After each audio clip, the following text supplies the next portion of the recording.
अनिलकडेच घेऊन जात असणार। त्या दिवशी नेत्रा माझ्या मागे आली होती तेव्हा पाहिलं असेल तिने मला। नाही, आता काहीही करून अनिलला आधी सावध करायला हवं।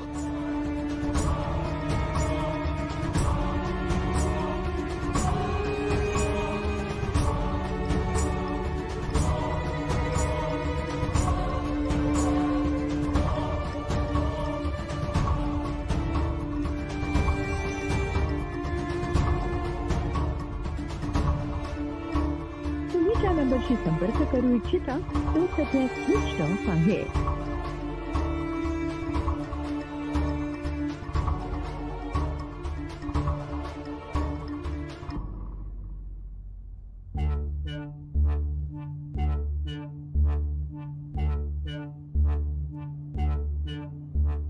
शेखर, कुठे चाललोय आपण?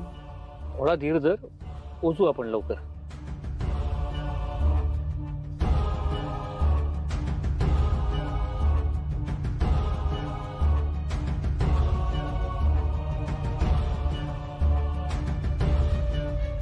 तुम्ही नंबरशी संपर्क करू इच्छिता तो सध्या स्विच।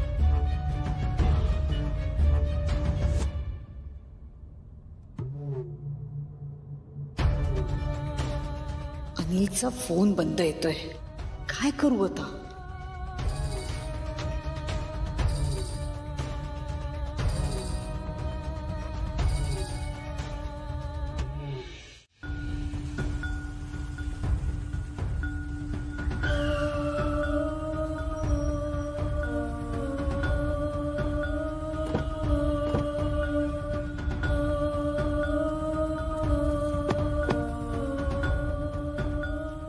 साहेब, ऑफिस आलंय ना, मी निघू?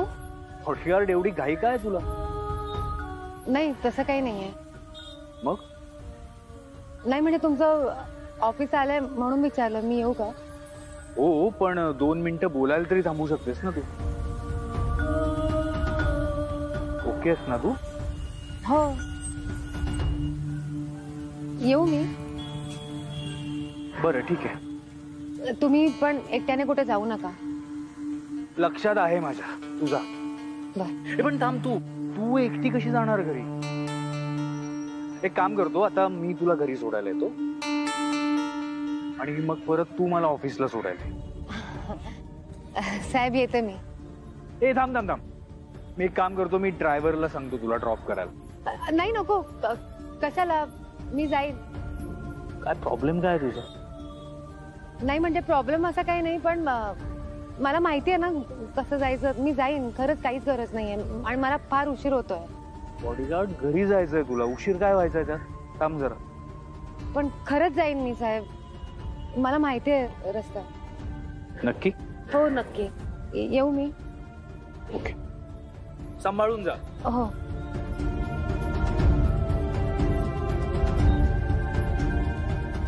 नेहमी कसली तरी घाई असते हिला।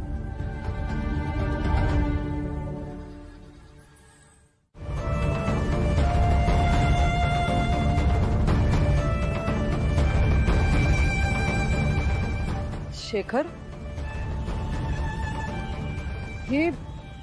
हे सगळं काय होतं?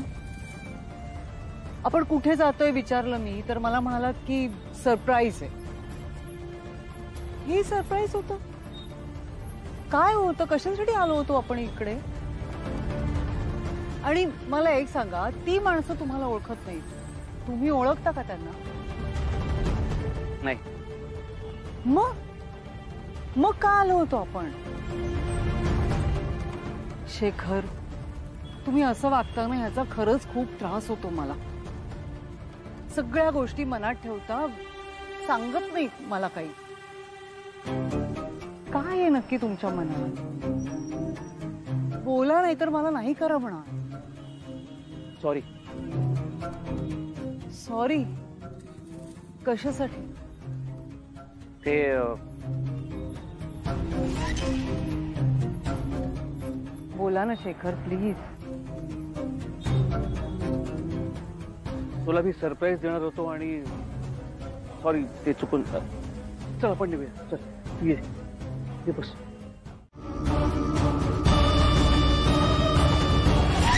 रुपाली, आपल्याला उद्या बाहेर जायचंय. कुठे? सरप्राईज आहे.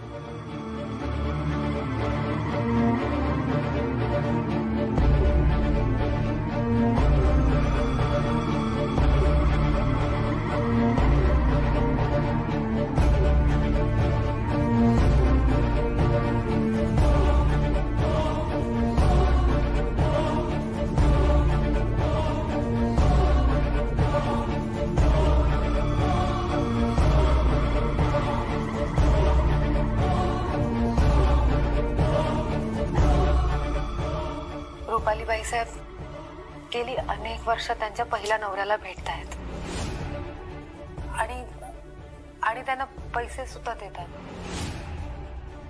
मी आज स्वतः पाहिलंय ते कुठे राहतात ते. मित्र, आता मला प्लीज थांबू नकोस. साहेब साहेब साहेब प्लीज ऐका माझं. मला असं वाटतंय की हे सगळं जर रुपाली बाईसाहेब समोर असतानाच बाहेर आलं तर जास्त बरं होईल.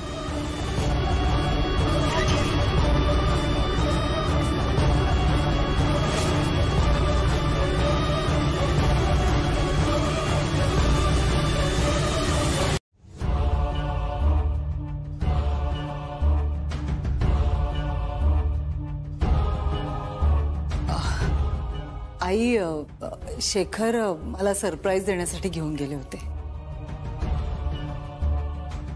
सरप्राईज? कसलं सरप्राईज?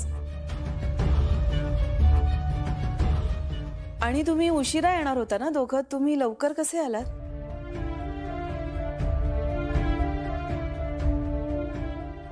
भाऊजी, काय सरप्राईज दिलं तुम्ही तुमच्या बायकोला?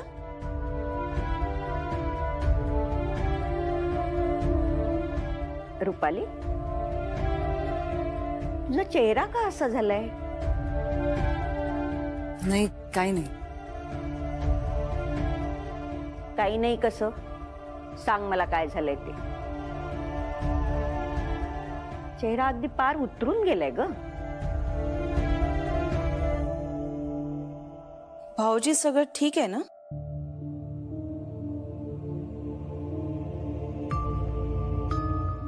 शेखर, रुपाली, अरे तुम्ही सांगणार आहात का कोणी की कुठे गेला होतात ते? नाही म्हणजे मी तुम्हाला सांगितलं तर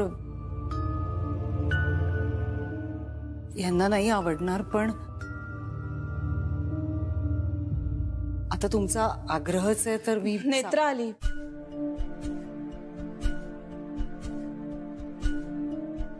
अनाथ आश्रमात घेऊन गेले होते मला शेखर.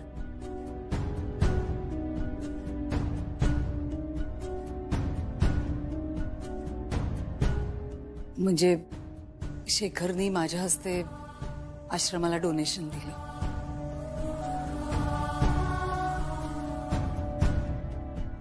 अरे वा, किती छान गोष्ट आहे.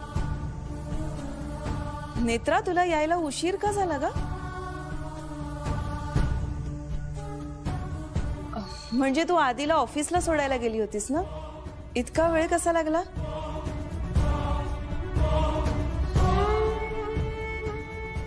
अगं रुपाली, तुला सांगायचंच विसरले. प्रसाद आलाय देवळातून.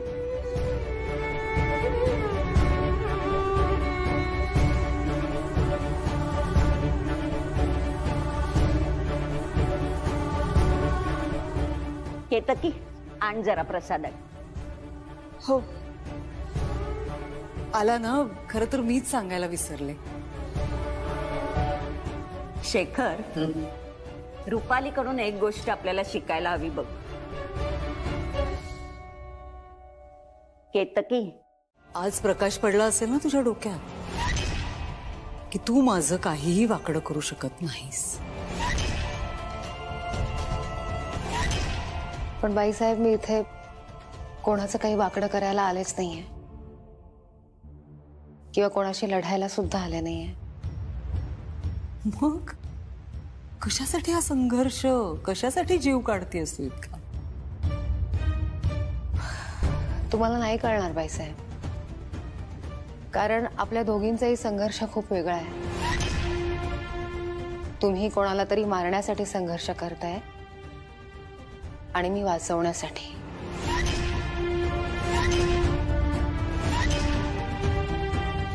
त्यामुळे काही झालं तरीही माझा संघर्ष सुरूच राहील.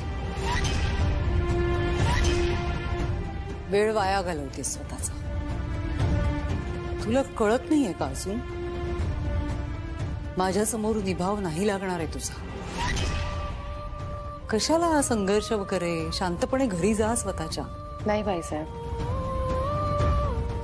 सत्यासाठी लढणाऱ्यांचा संघर्ष कधीही संपत नसतो.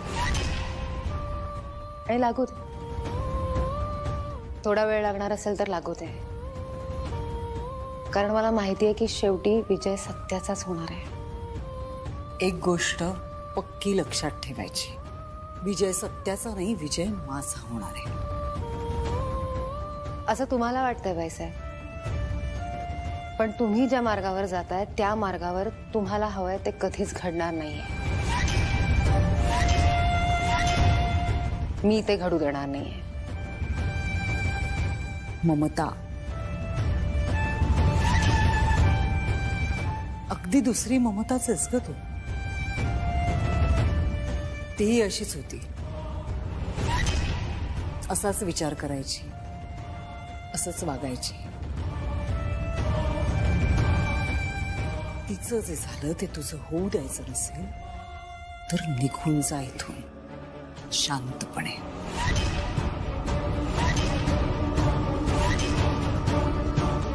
कळते?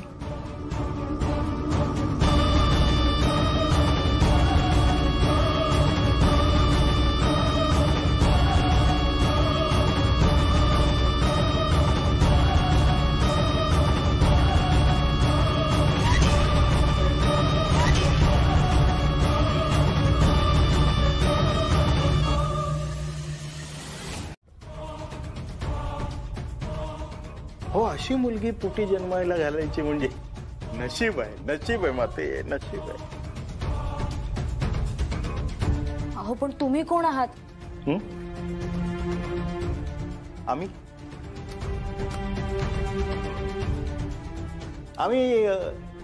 नेत्रा मॅडम वर पिक्चर बनवणार. Cinema cinema cinema. माते, आजोबा, आता नेत्रा मॅडम वर पिक्चर काढायचा म्हटलं तर आम्हाला त्यांची माहिती लागेल ना. पण सिनेमा सिनेमा कशासाठी?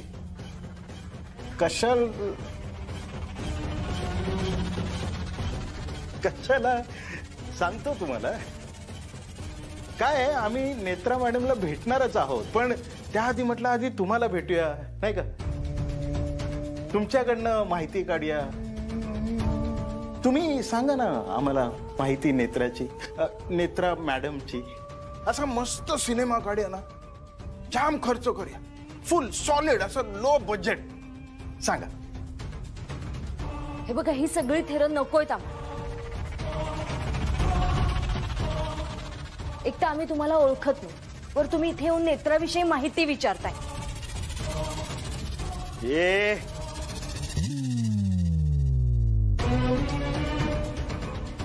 अहो, माहिती द्या म्हटलं की माहिती द्यायची. तुम्ही या, माफ करा पण आता या तुम्ही.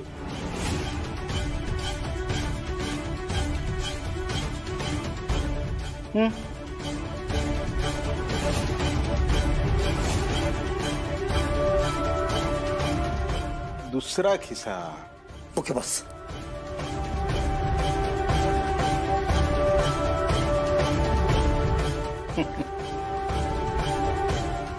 आजोबा, हो तुम्ही घाबरताय कशाला? पैसे आहेत, हे घ्या घ्या घ्या घ्या. अहो ऍडव्हान्स आहे आजोबा, ठेवून घ्या. फक्त मला एवढंच सांगा, नेत्रा पुण्याला राजध्यक्षांकडे का गेले? तुम्हाला कसं माहित? अहो सगळ्या जगाची माहिती मी खिशात घेऊन फिरतो. तुम्ही पैसे घ्या आणि माहिती द्या. सांगा. आबा, काहीही सांगायचं नाहीये. तुम्ही लक्ष देऊ नका. काय ना आजोबा, आईचं मन आहे ना, हळवं असतं.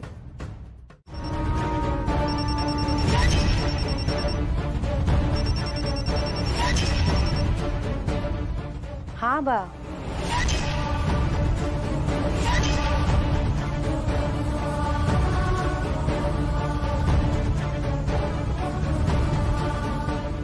हॅलो.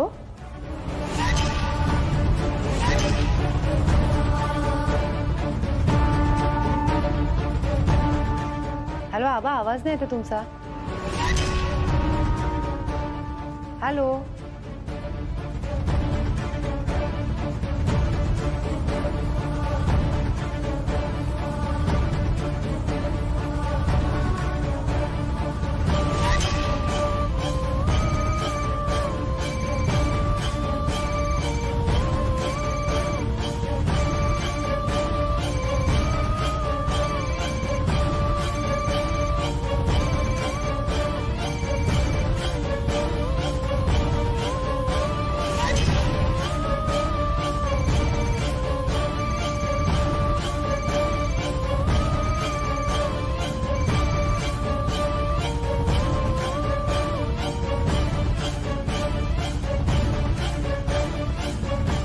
तुझ्या सुनेमुळे तुझा जीव वाचलाय.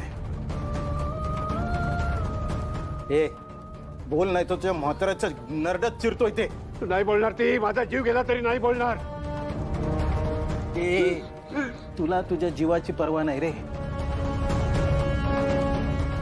पण तुझ्या सुनेला तर आहे ना. बोल गा.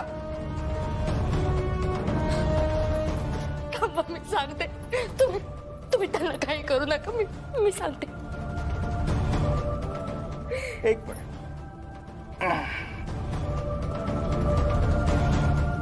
मग आपण पिक्चर बनवूया. ऍक्शन.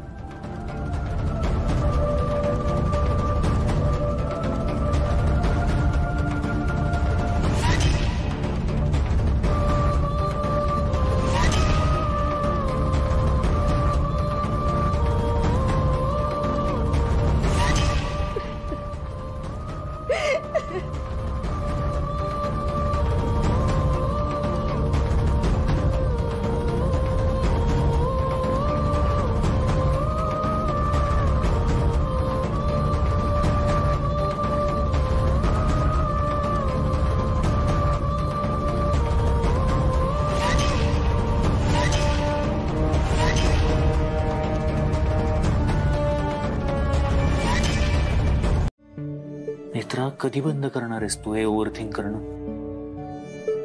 आत्ता मी कितीतरी वेळ ऑब्झर्व करत होतो तुला. कसले तरी विचारात हरवली होती. सी, विचार करायला माझी काहीच हरकत नाहीये, पण तू एकदम हरवून जातेस त्या विचारात. नाही, मी आत्ता तुला जे सांगायला आलो होतो ते सांगतो. उद्या आपल्याला डॉक्टरकडे जायचंय. डॉक्टरकडे परत? हो. कशाला? फॉलोअप ट्रीटमेंटसाठी. आपण ट्रीटमेंट सुरू केली आहे तर आपल्याला ती पूर्ण तर करावी लागेल. पण साहेब, मला आता एकदम बरं वाटतंय. दॅट्स गुड, बट आपल्याला जावं लागेल डॉक्टरकडे. पण नाही, मला खरंच एकदम बरं वाटतंय आता काही त्रासही होत नाही मला. तुला नक्की काही त्रास होत नाही? हो. पण मग नेत्रा, तू असं ओव्हरथिंक करणं कधी थांबवणार आहेस? कसला विचार करतेस तू? तुला काही टेन्शन आहे का? तसं नाहीये साहेब. मी आता नाही तसं करत. आणि मी आधीसारखा सतत विचार सुद्धा नाही करत. मला खरंच आता एकदम बरं वाटतंय. खरंच गरज नाही डॉक्टरकडे जायची. Fair enough. तू म्हणतेस तर माझी काहीच हरकत नाही. आपण नको जाऊया डॉक्टरकडे. पण इथून पुढे जर तुला मनातलं काही माझ्याशी बोलावंसं वाटलं, काही शेअर करावंसं वाटलं, तर बोल माझ्याशी. मी आहे. आणि एक रिक्वेस्ट आहे तुला, तू ना अशी बोलत जा, शांत नको बसूस तू. काय?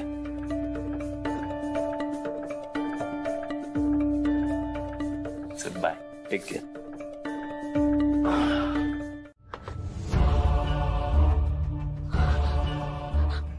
आबा या बसा तुम्ही. मी पाणी आणते.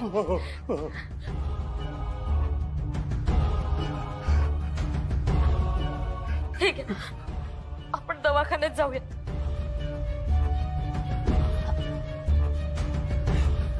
सुनबाई, त्या लोकांना नेत्राबद्दल का सांगितलंस ग तू? आबा हो, त्यांनी जीव घेतला असता तुमचा, आम्ही कसं शांत राहणार होते? सुनबाई, नेत्राला ताबडतोब बोलवून घे. हा सगळा प्रकार तिच्या कानावर घालायला हवा आणि आपण तिला सावध करायला हवं ना. आबा हो, तो माणूस जाताना म्हणाला की नेत्राच्या जीवाला धोका नाहीये, पण हे जर कोणाला सांगितलं तर याचे परिणाम वाईट होतील. आणि जर हे तुम्ही नेत्राला सांगितलं तर आपल्याही आणि तिच्याही जीवाला धोका आहे. आबा, ह्या सगळ्यावर एकच उपाय. काय? आपण नेत्राला घेऊन कुठेतरी निघून जाऊया. अगं पण नेत्रा. आबा, वेळ आली ना की मी सगळं तिला समजावून सांगेन, पण आता इथून कायमचं कुठेतरी तिला घेऊन लांब निघून जाऊयात आपण.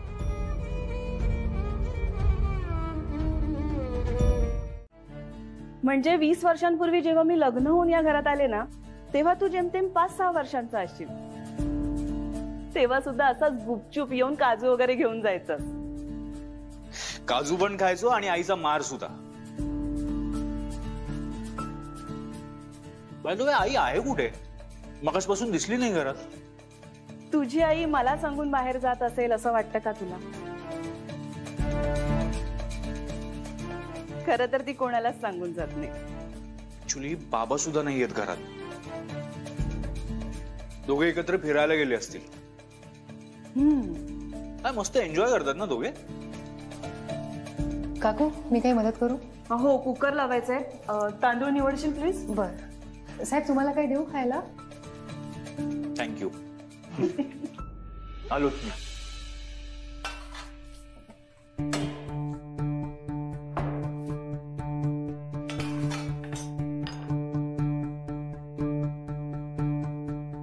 नेत्रा, शेखर भाऊजी आणि रुपाली दोघही घरात नाहीयेत.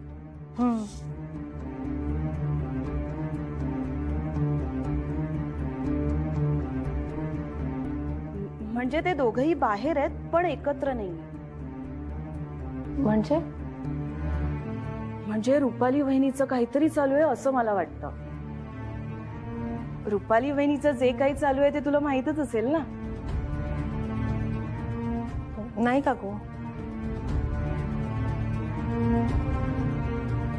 हा नेत्रा, बोल बाळा. आबा, कधीपासून फोन करते मी तुम्हाला, तुम्ही फोनच उचलत नाही आहात. आणि काल रात्री सुद्धा मी फोन केला तर झोप येते म्हणून तुम्ही फोन ठेवून दिला. बाळा, अगं हा, मी काल जरा थोडा धावपळीत होतो ना म्हणून.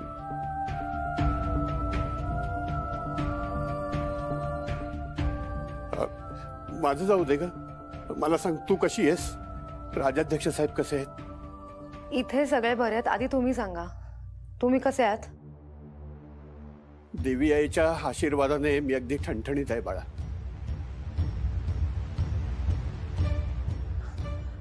आबा, काय झालंय? कुठे काय? काही नाही. आबा, मला माहितीये काहीतरी झालंय. तुम्हाला माहितीये ना, तुम्ही तुमच्या नेत्रापासून काही लपवू शकत नाही. मला आधी सांगा काय झालंय. खरंच काही नाही का बाळा?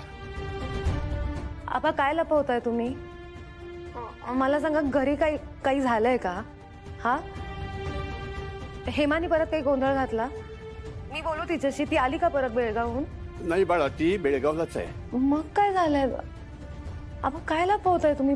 मला सांगा ना प्लीज, काय झालंय? बाळा. हा, बोला. देवी आई सतत तुझ्या पाठीशी आहे. आई त्रिनयना देवी नमः या जपाचं सतत स्मरण करत राहा. बरं, मी ठेवू का आता? मला आता देवळात जायचंय ना. ठेवतो हा. आणि स्वतःची काळजी घे ग बाळा. हा, ठेवतो.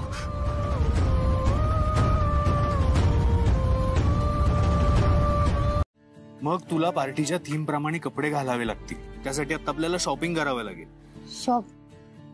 शॉपिंग कशाला? नाही म्हणजे माझे आहेत ना कपडे, यात काय वाईट आहे? आणि तसे तिथे आल्यानंतर मी कुठेतरी कोपऱ्यात बसून लक्ष ठेवेन तुमच्यावर. तू पार्टीला माझ्यासोबत येणार या कपड्यांमध्ये आणि कोपऱ्यात बसून राहणार. नेत्रा, मी लोकांना काय सांगणार? लोक काय म्हणतील? तुला फिरावं लागेल ना माझ्या बरोबर पार्टीत. नाही साहेब, मला नाही जमणार आहे असं, म्हणजे सॉरी, पण मला खरंच नाही जमणार. मी कुठेतरी बसेन कोपऱ्यात शांतपणे आणि मी लांबून लक्ष ठेवेन तुमच्यावर. मित्रा, किती एम्बॅरेसिंग आहे हे सगळं. मी लोकांना काय सांगायचं ते बघा, ती कोपऱ्यात बसून जी मुलगी माझ्यावर लक्ष ठेवतीये ती माझी बॉडीगार्ड आहे. मित्रा, कम ऑन यार मित्रा. आणि see, you look beautiful in this outfit. तू खरंच सुंदर दिसतेस या कपड्यांमध्ये. पण त्या पार्टीला सगळ्या लोकांनी मिळून एक थीम ठरवली आहे, म्हणजे सगळ्यांनी मिळून ठरवलंय की एक प्रकारचे कपडे घालून जायचे. सो आपल्याला ती थीम फॉलो करावीच लागेल मित्रा. साहेब, मला सांगतो, आता येणार आहेस की नाही माझ्या बरोबर पार्टीला? पटकन, उशीर होतोय मला. येणार आहेस? हो, मग बस पटकन चल.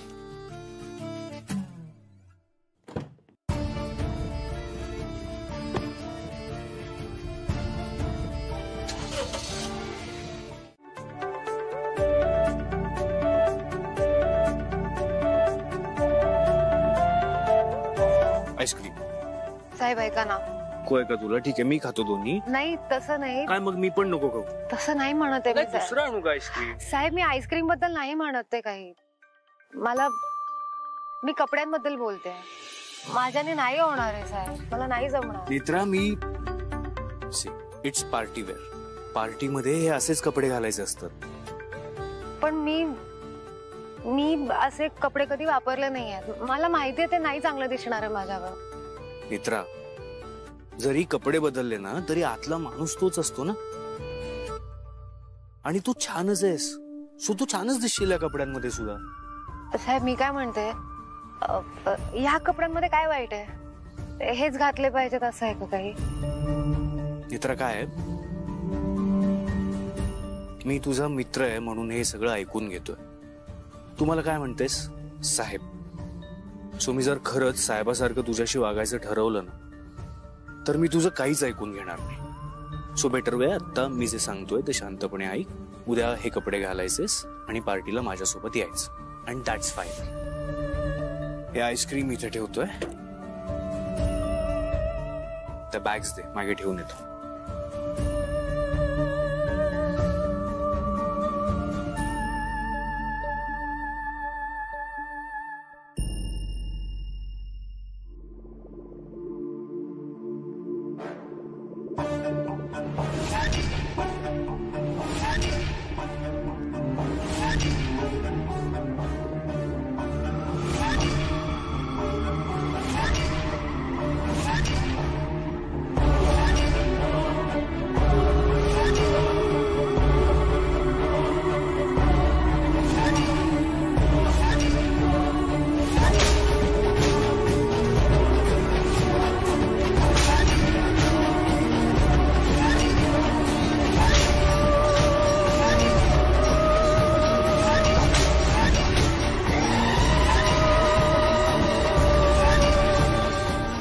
किती वेळ? भूक लागली आहे मला.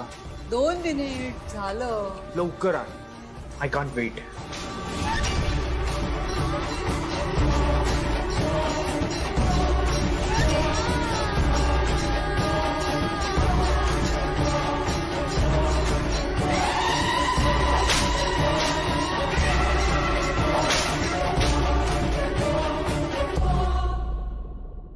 विष आहे.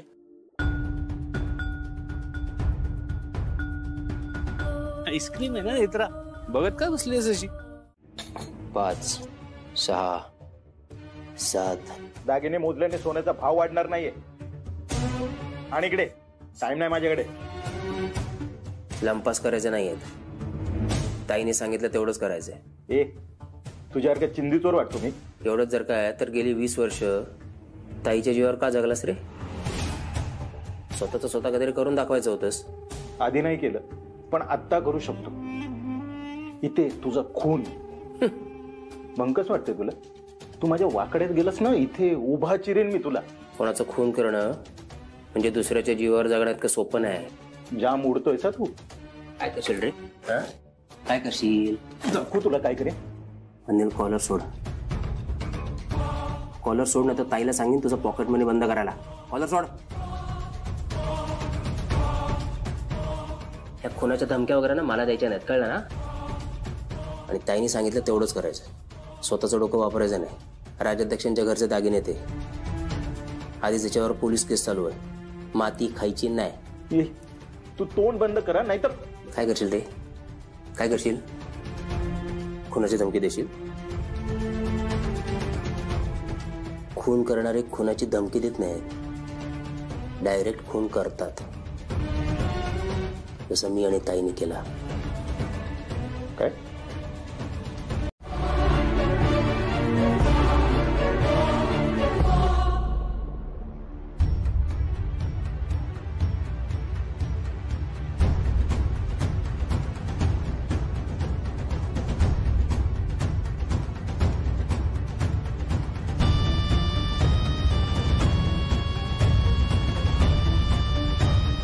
आई किती वेळ अजून? भूक लागली आहे मला. 2 मिनिट झालं. लवकर आण. I can't weight.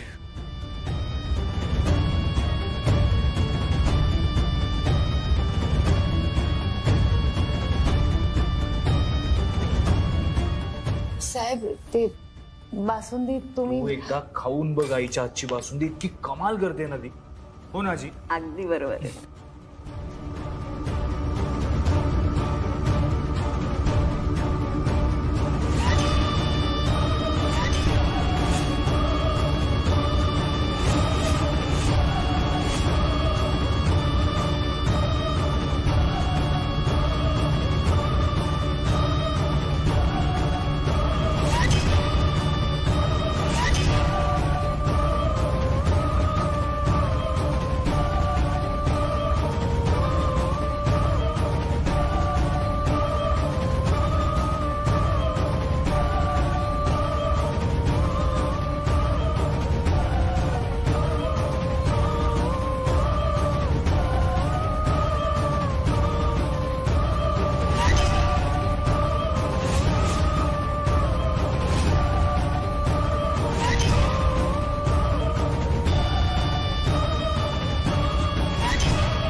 देवी आईने मला संकेत दिला होता, मला दिसलं होतं आणि मला संकेतात जे काही दिसतं ना ते तसंच्या तसं घडतं.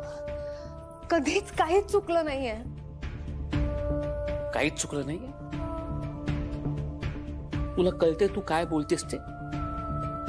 त्या दिवशी तू मला म्हणालीस की रुपालीचा पहिला नवरा कुठे राहतो तुला माहितीये, तुला कळलं त्याबद्दल.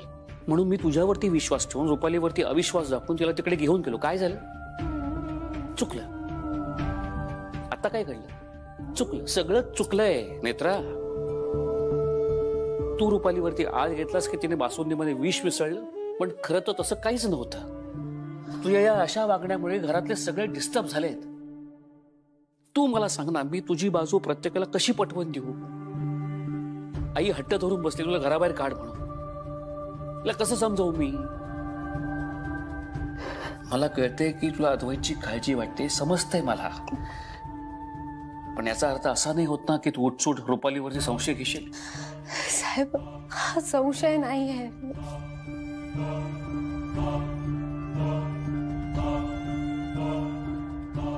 तुला कळते तुझं काय होतंय नेत्रा?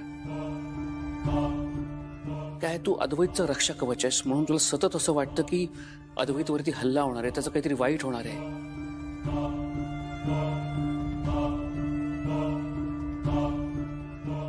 मी अद्वैतच्या बाबतीत किती पॉझिटिव्ह आहे तुला माहिती आहे. मी त्यावेळेला घरातल्या प्रत्येक माणसावरती संशय घेतला होता. माझं घर तुटता तुटता वाचलंय नेत्रा, तुझ्या समोर घडलंय. हे बघ प्लीज, ह्यापुढे तुला काही संकेत आला, तुला काही वाटलं, आधी मला सांग. काही काळ तरी परस्पर निर्णय घेऊ नकोस. मला ही परिस्थिती हाताबाहेर जाऊ द्यायची नाहीये, कळते का तुला? आणि त्या रुपालीची अवस्था काय झाली जाऊन बघ एकदा. डिप्रेशन मध्ये गेल्यासारखी वागते ती. धड काही खात नाही, पित नाही, बोलत नाही. तिला खूप त्रास होतोय त्याचा.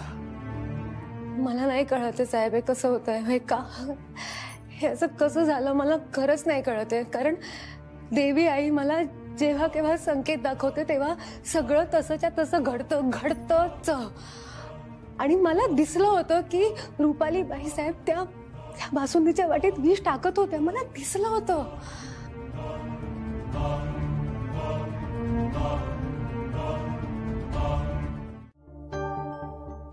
आई, जर दुसऱ्या बाजूने विचार करून बघितलं ना तर आपण नेत्राला हेल्प करायला हवी.